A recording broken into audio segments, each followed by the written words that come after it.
William Aberhart, also known as Bible Bill for his outspoken Baptist views, was a Canadian politician and the 7th Premier of Alberta between 1935 and 1943. He was the founder and first leader of the Alberta Social Credit Party, which believed the Great Depression was caused by ordinary people not having enough to spend. Therefore, Aberhart argued that the government should give everyone $25 per month to stimulate the economy. Aberhart also campaigned for and instituted several anti-poverty and debt relief programs during his premiership.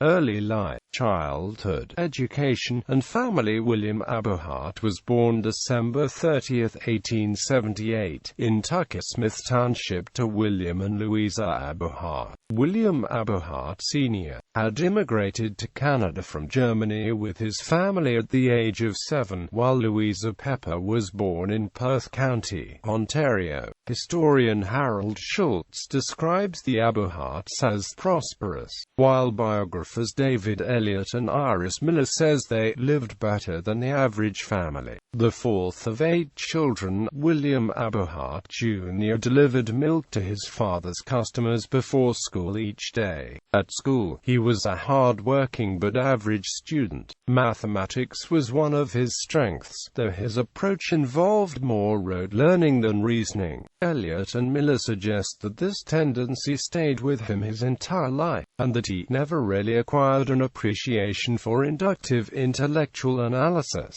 Aberhart was not a social child. Though he excelled at soccer, he generally preferred solitary pursuits such as reading or teaching himself to play musical instruments. In 1896, Aberhart attended 3 months of model school in Mitchell. Although this training qualified him to work as a schoolteacher, he instead enrolled in business college in Chatham, from which he withdrew after 4 months of successful study. In 1897–98, Aberhart attended Seaforth Collegiate Institute, where he was nicknamed Whitey, and broadened his athletic prowess to include the long jump, shot put, 100-yard dash, high jump, cycling, and football. On July 29, 1902, Aberhart married Jessie Flatt, whom he had met in 1901 at a football game. A daughter, Kona Louise Aberhart, was born in the winter of 1903, and a second, Ola Janet Aberhart, followed in August 1905. On July 20, 1910, William Aberhart Sr.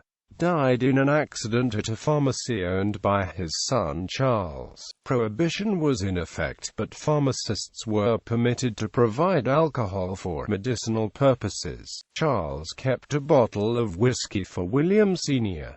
to drink whenever he was in the store. One day a clerk rearranged the bottles, and the illiterate William Sr. took a swallow of carbolic acid. He died within minutes. William Jr., by now in Calgary, did not make the trip east to his father's funeral. Louisa Aberhart died February 20, 1910, outliving William Aberhart Sr. by less than a year. Teaching career. In the fall of 1901, Aberhart was hired as a teacher at the Central Public School in Brantford, for which he was paid $60 per month. He fast won a reputation as a strict disciplinarian. He addressed his students by number rather than name and was liberal in his use of the strap. By his own account in a 1903 essay, he viewed the classroom as a battlefield, and admired Oliver Cromwell's military organization. While his tactics divided his students, some loved him, while others recounted that he did everything he could to break the spirit of a child. His supervisors gave him uniformly positive reviews. His school's principal died in 1905, and Aberhart was selected to replace him. His salary increased to $1,000 per year. This figure had reached $1,200 by 1910 when, in response to glowing reviews from his colleagues,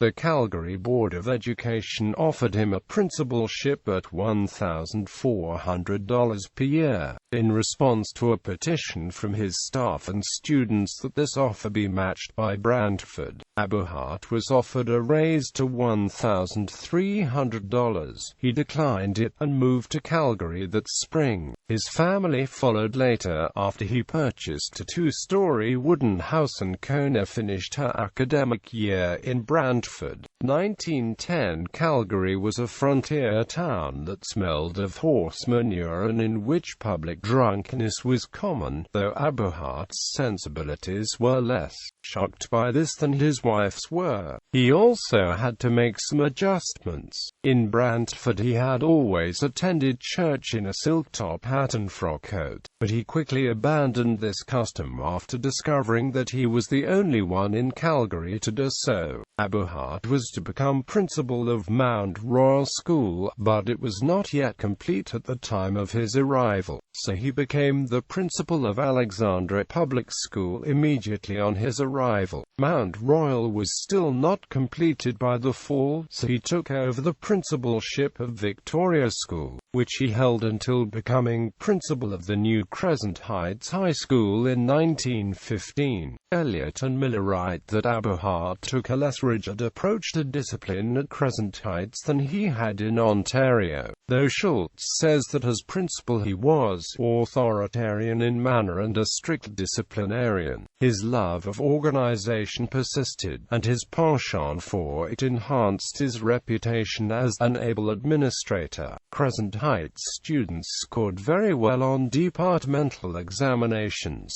though some members of the school board believed that he achieved this at least partly by culling weaker students with a preliminary qualifying examination. One way Aberhart applied his organizational prowess was in creating one of Calgary's first and largest parent-teacher associations, which had an average of 200 parents attend each meeting. Aberhart had a generally good relationship with parents. His standing with his staff was more mixed. He had a habit of talking down to them, dominated the school to the point that teachers were left with little initiative and, as Elliott and Miller put it, never entered the staff room except to issue an order. Many of his teachers, while respecting his ability as an administrator, thought very little of him as a man, and some believed that his domineering approach stemmed from a fear of people smarter than him. In 1919, 8 Crescent Heights teachers wrote the school board requesting an investigation into Aberhart's work. The resulting inspection led to the transfer of 3 male teachers, with whom Aberhart had a particularly poor rapport, to other schools,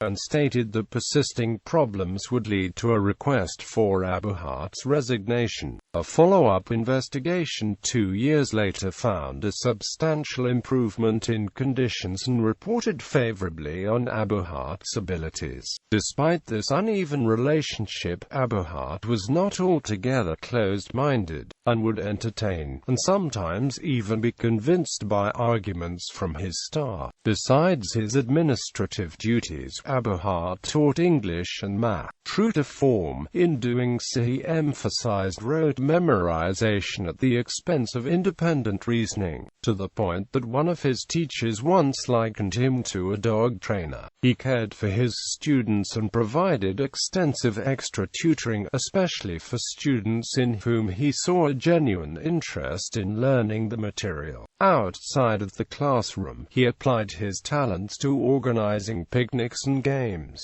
and in 1922 organized and elected student council years before the concept became widespread in Calgary. When some students wanted the school to purchase a movie projector not provided for the in-school's budget, Aberhart organized a company into which students could buy for 10 cents per share. The company put on movies for which it charged admission, and at the end of its first year of operation it declared a dividend of 25 cents per share. He urged his students to adopt 4 axioms he followed in his own life: be enthusiastic, be ambitious, develop a distinctive personality, have a hobby and ride it hard. In the assessment of John Barr, a social credit staffer years after Aberhart's death, who later wrote one of the first histories of the party's years in power, Aberhart generally had the respect and admiration of a broad following of parents, teachers, and students. Schultz claims that the only area in which all 61 people he interviewed in researching Aberhart's career agreed was that he was an excellent high school teacher.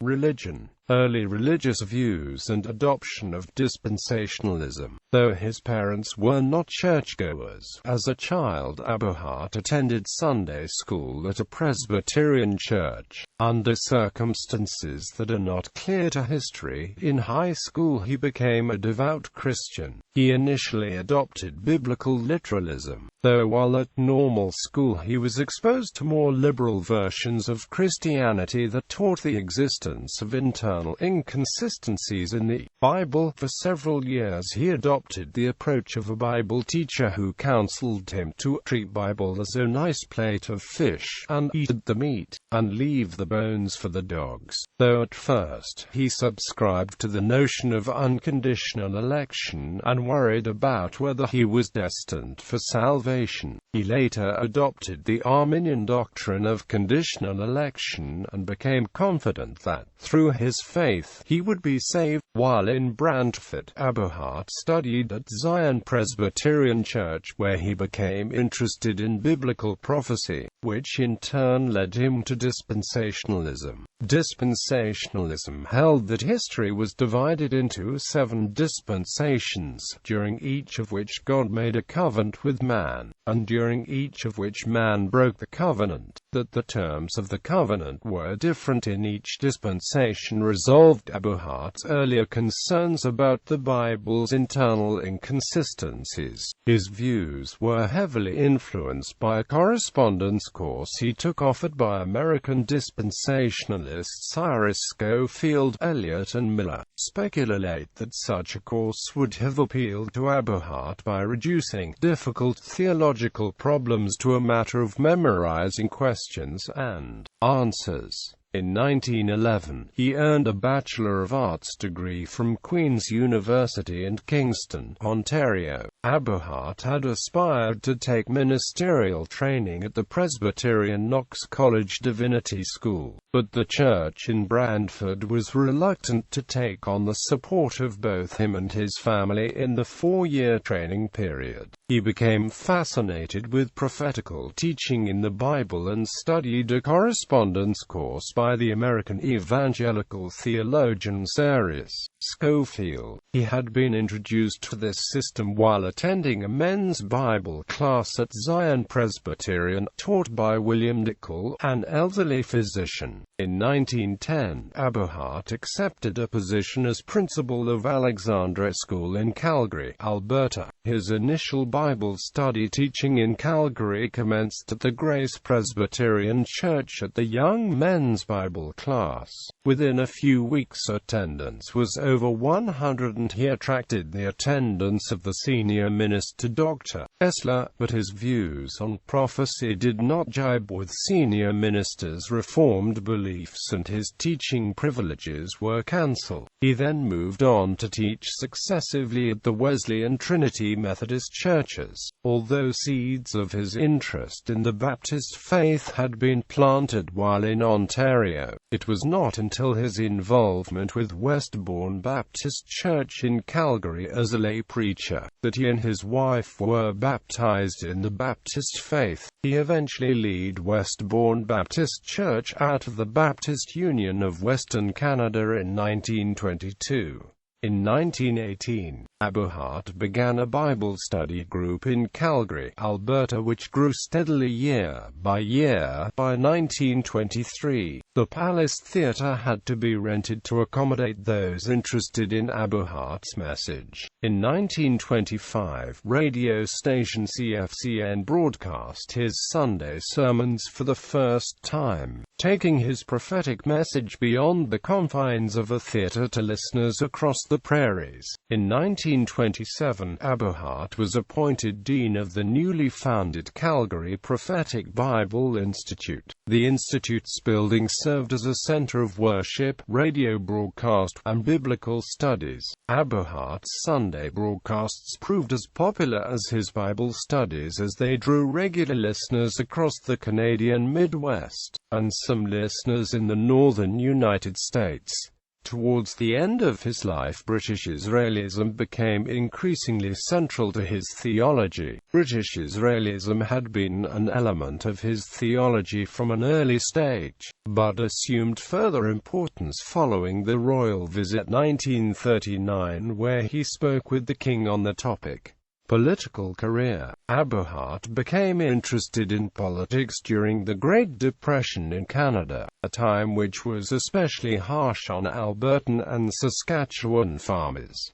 Particularly, he was drawn to the social credit theories of Major C. H. Douglas, a British engineer. From 1932 to 1935, Aberhart lobbied for the governing political party, the United Farmers of Alberta, to adopt these theories. But it is doubtful that Aberhart fully understood the theories. The basis of Douglas's A+B theorem is that prices rise faster than incomes when regarded as a flow, and individuals' purchasing power should be supplemented through issuance of new credits which have not derived from the productive system. Aberhart's lobbying to encourage the United Farmers to adopt social credit principles was not successful. He then helped found the Social Credit Party of Alberta, which won the 1935 provincial election by a landslide with over 54% of the popular vote. Not even Social Credit had expected to win the election. It had not even had a formal leader during the campaign, and now had to elect one who would become premier. Aberhart was the obvious choice, as he had been the party's founder and guiding force. He initially didn't want the job, but was finally prevailed to accept the mantle of leadership. He was formally sworn in as premier on September 3, but was not an MLA until a November 4 by-election win in Okotoks High River. Prior to the first sitting of the legislature after his party's rise to power, that riding's MLA, William Morrison, resigned to give Aberhart a chance to get into the legislature, a standard practice in Westminster systems when the leader doesn't have a seat.